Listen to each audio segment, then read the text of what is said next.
कार्तिक माह के शुक्ल पक्ष की एकादशी को देवउठनी एकादशी के नाम से जाना जाता है। देवउठनी एकादशी को देवोत्थान एकादशी, देवउठनी ग्यारस, प्रबोधिनी एकादशी आदि नामों से जाना जाता है। सभी एकादशियों में देवउठनी एकादशी विशेष महत्व रखती है। इस दिन श्रीहरि 4 माह बाद योग निद्रा से जागते हैं और चातुर्मास की समाप्ति होती है। देवउठनी एकादशी का व्रत करने से मोक्ष की प्राप्ति होती है। जातक मृत्यु के बाद वैकुंठ धाम को जाता है। स्वयं श्री कृष्ण ने एकादशी की महत्ता के बारे में युधिष्ठिर को बताया था। कहते हैं कि देवउठनी एकादशी पर प्रदोष काल में गन्ने का मंडप बनाकर श्रीहरि के स्वरूप शालिग्राम और तुलसी विवाह के बाद कथा का श्रवण जरूर करना चाहिए। इसके सुनने मात्र से पाप कर्म खत्म हो जाता है। इस व्रत के पुण्य फल के प्रभाव से व्यक्ति को मृत्यु के बाद स्वर्ग लोक की प्राप्ति होती है। इस दिन पूजा के समय देवउठनी एकादशी व्रत कथा अवश्य सुननी चाहिए। देवउठनी एकादशी की 3 प्रमुख पौराणिक कथाएं हैं, जो तीनों हम आपको सुनाते हैं, तो इस कथा को ध्यान से सुना। कथा को सुनने मात्र से ही मनुष्य के सारे पाप नष्ट हो जाते हैं और मोक्ष की प्राप्ति होती है। एक बार भगवान विष्णु से लक्ष्मी जी ने कहा कि आप हमेशा जागते रहते हैं और जब सोते हैं तो करोड़ों वर्षों तक सो जाते हैं। इससे पृथ्वी के संचालन में दिक्कत आ जाती है, इसलिए आप सोने का कोई नियम बनाएं। तब भगवान विष्णु ने पृथ्वी के सौर वर्ष के आधार पर सोने का नियम बनाया। इस दौरान उन्होंने वर्षा काल के 4 महीने सोने की बात कही। साथ में यह भी कहा कि इस समय सभी तरह के मांगलिक कामों पर प्रतिबंध रहेगा। उस समय जो भी भक्त शयन अवस्था में मेरी सेवा करेगा, मैं उसके घर में सदा वास करूंगा। देवउठनी एकादशी की पौराणिक कथा। एक राजा के राज्य में सभी लोग एकादशी का व्रत रखते थे। प्रजा तथा नौकर चाकरों से लेकर पशुओं तक को एकादशी के दिन अन्न नहीं दिया जाता था। एक दिन किसी दूसरे राज्य का एक व्यक्ति राजा के पास आकर बोला, महाराज, कृपा करके मुझे नौकरी पर रख लें। तब राजा ने उसके सामने एक शर्त रखी कि ठीक है, रख लेते हैं, किंतु रोज तो तुम्हें खाने को सब कुछ मिलेगा, पर एकादशी को अन्न नहीं मिलेगा। उस व्यक्ति ने उस समय हाँ कर ली, पर एकादशी के दिन जब उसे फलाहार का सामान दिया गया तो वह राजा के सामने जाकर गिड़गिड़ाने लगा, महाराज, इससे मेरा पेट नहीं भरेगा, मैं भूखा ही मर जाऊंगा, मुझे अन्न दे दो। राजा ने उसे शर्त की बात याद दिलाई, पर वह अन्न छोड़ने को राजी नहीं हुआ। तब राजा ने उसे आटा दाल चावल आदि दिए। वह नित्य की तरह नदी पर पहुंचा और स्नान कर भोजन पकाने लगा। जब भोजन बन गया तो वह भगवान को बुलाने लगा, आओ भगवान, भोजन तैयार है। उसके बुलाने पर पीताम्बर धारण किए भगवान चतुर्भुज रूप में आ पहुंचे तथा प्रेम से उसके साथ भोजन करने लगे। भोजनादि करके भगवान अंतर्धान हो गए तथा वह अपने काम पर चला गया। 15 दिन बाद अगली एकादशी को वह राजा से कहने लगा कि महाराज, मुझे दुगुना सामान दीजिए। उस दिन तो मैं भूखा ही रह गया। राजा ने कारण पूछा तो उसने बताया कि हमारे साथ भगवान भी खाते हैं, इसीलिए हम दोनों के लिए ये सामान पूरा नहीं होता। यह सुनकर राजा को बड़ा आश्चर्य हुआ। वह बोला, मैं नहीं मान सकता कि भगवान तुम्हारे साथ खाते हैं। मैं तो इतना व्रत रखता हूँ, पूजा करता हूँ, पर भगवान ने मुझे कभी दर्शन नहीं दिए। राजा की बात सुनकर वह बोला, महाराज, यदि विश्वास न हो तो साथ चलकर देख लें। राजा एक पेड़ के पीछे छिपकर बैठ गया। उस व्यक्ति ने भोजन बनाया तथा भगवान को शाम तक पुकारता रहा, परंतु भगवान न आए।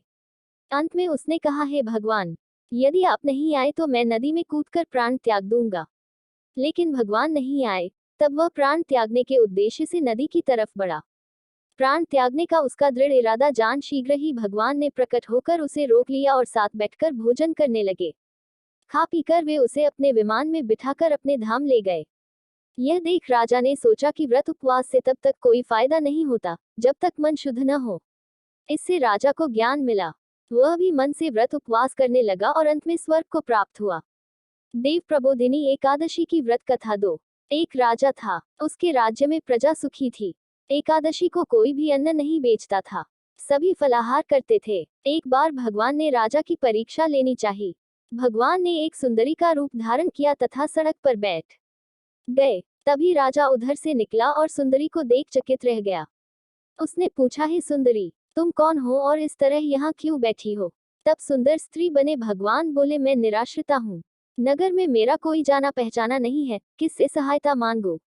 राजा उसके रूप पर मोहित हो गया था। वह बोला, तुम मेरे महल में चलकर मेरी रानी बनकर रहो। सुंदरी बोली, मैं तुम्हारी बात मानूंगी, पर तुम्हें राज्य का अधिकार मुझे सौंपना होगा। राज्य पर मेरा पूर्ण अधिकार होगा। मैं जो भी बनाऊंगी तुम्हें खाना होगा। राजा उसके रूप पर मोहित था, अतः उसने उसकी सभी शर्तें स्वीकार कर ली। अगले दिन एकादशी थी। रानी ने हुक्म दिया कि बाजारों में अन्य दिनों की तरह अन्न बेचा जाए। उसने घर में मांस मछली आदि पकवाए तथा परोसकर राजा से खाने के लिए कहा। यह देखकर राजा बोला, रानी, आज एकादशी है, मैं तो केवल फलाहार ही करूंगा। तब रानी ने शर्त की याद दिलाए और बोली, या तो खाना खाओ, नहीं तो मैं बड़े राजकुमार का सिर काट लूंगी। राजा ने अपनी स्थिति बड़ी रानी से कही तो बड़ी रानी बोली, महाराज, धर्म न छोड़े, बड़े राजकुमार का सिर दे दें। पुत्र तो फिर मिल जाएगा, पर धर्म नहीं मिलेगा। इसी दौरान बड़ा राजकुमार खेलकर आ गया। माँ की आंखों में आंसू देखकर वह रोने का कारण पूछने लगा तो माँ ने उसे सारी वस्तुस्थिति बता दी। तब वह बोला, मैं सिर देने के लिए तैयार हूँ। पिताजी के धर्म की रक्षा होगी, जरूर होगी। राजा डहकी मन से राजकुमार का सिर देने को तैयार हुआ तो रानी के रूप से भगवान विष्णु ने प्रकट होकर असली बात बताई। राजन, तुम इस कठिन परीक्षा में पास हुए। भगवान ने प्रसन्न मन से राजा से वर मांगने को कहा तो राजा बोला, आपका दिया सब कुछ है, हमारा उद्धार करें। उसी समय वहां एक विमान उतरा। राजा ने अपना राज्य पुत्र को सौंप दिया और विमान में बैठकर परम धाम को चला गया। देवउठनी एकादशी की व्रत कथा 3। शिव महापुराण के अनुसार पौराणिक समय में दैत्यों का राजा दंभ हुआ करता था। वह बहुत बड़ा विष्णु भक्त था। कई सालों तक उसके यहाँ संतान नहीं होने के कारण उसने शुक्राचार्य को अपना गुरु बनाकर उनसे श्री कृष्ण मंत्र प्राप्त किया। यह मंत्र प्राप्त करके उसने पुष्कर सरोवर में घोर तपस्या की। भगवान विष्णु उसकी तपस्या से प्रसन्न हुए और उसे संतान प्राप्ति का वरदान दे दिया।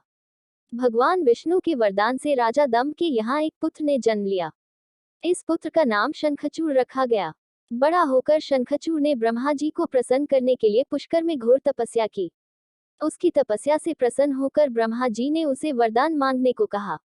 तब शंखचूड़ ने वरदान मांगा कि वह हमेशा अजर अमर रहे, वह कोई भी देवता उसे नहीं मार पाए।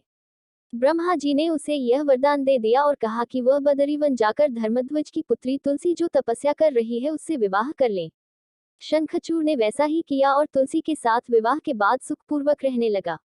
उसने अपने बल से देवताओं, असुरों, दानवों, राक्षसों, गंधर्वों, नागों, किन्नरों, मनुष्यों तथा त्रिलोकी के सभी प्राणियों पर विजय प्राप्त कर ली। वह भगवान श्री कृष्ण का परम भक्त था। शंखचूड़ के अत्याचारों से सभी देवता परेशान होकर ब्रह्मा जी के पास गए और ब्रह्मा जी उन्हें भगवान विष्णु के पास ले गए। भगवान विष्णु ने कहा कि शंखचूड़ की मृत्यु भगवान शिव के त्रिशूल से ही होगी, अतः आप उनके पास जाएं। भगवान शिव ने चित्ररथ नामक गण को अपना दूत बनाकर शंखचूड़ के पास भेजा। चित्ररथ ने शंखचूड़ को समझाया कि वह देवताओं को उनका राज्य लौटा दे, परंतु शंखचूड़ ने मना कर दिया और कहा कि वह महेश्वर से युद्ध करना चाहता है। भगवान शिव को जब यह बात पता चली तो वे युद्ध के लिए अपनी सेना लेकर निकल पड़े। इस तरह देवता और दानवों में घमासान युद्ध हुआ, परंतु ब्रह्मा जी के वरदान के कारण शंखचूड़ को देवता नहीं हरा पाए। भगवान शिव ने शंखचूड़ का वध करने के लिए जैसे ही अपना त्रिशूल उठाया, तभी आकाशवाणी हुई कि जब तक शंखचूड़ के हाथ में श्रीहरि का कवच है और इसकी पत्नी का सतीत्व अखंडित है, तब तक इसका वध असंभव है। आकाशवाणी सुनकर भगवान विष्णु वृद्ध ब्राह्मण का रूप धारण कर शंखचूड़ के पास गए और उससे श्रीहरि कवच दान में मांग लिया। शंखचूड़ ने वह कवच बिना किसी संकोच के दान कर दिया। इसके बाद भगवान विष्णु शंखचूड़ का रूप बनाकर तुलसी के पास गए। शंखचूड़ रूपी भगवान विष्णु ने तुलसी के महल के द्वार पर जाकर अपनी विजय होने की सूचना दी। यह सुनकर तुलसी बहुत प्रसन्न हुई और पतिरूप में आए भगवान का पूजन किया व रमण किया। ऐसा करते ही तुलसी का सतीत्व खंडित हो गया और भगवान शिव ने युद्ध में अपने त्रिशूल से शंखचूड़ का वध कर दिया।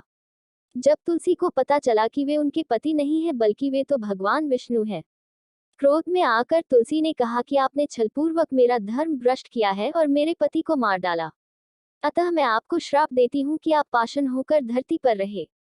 तब भगवान विष्णु ने कहा, देवी, तुम मेरे लिए भारतवर्ष में रहकर बहुत दिनों तक तपस्या कर चुकी हो। तुम्हारा यह शरीर नदी रूप में बदलकर गंडकी नामक नदी के रूप में प्रसिद्ध होगा। तुम पुष्पों और वृक्षों में श्रेष्ठ तुलसी का वृक्ष बन जाओगी और सदा मेरे साथ रहोगी।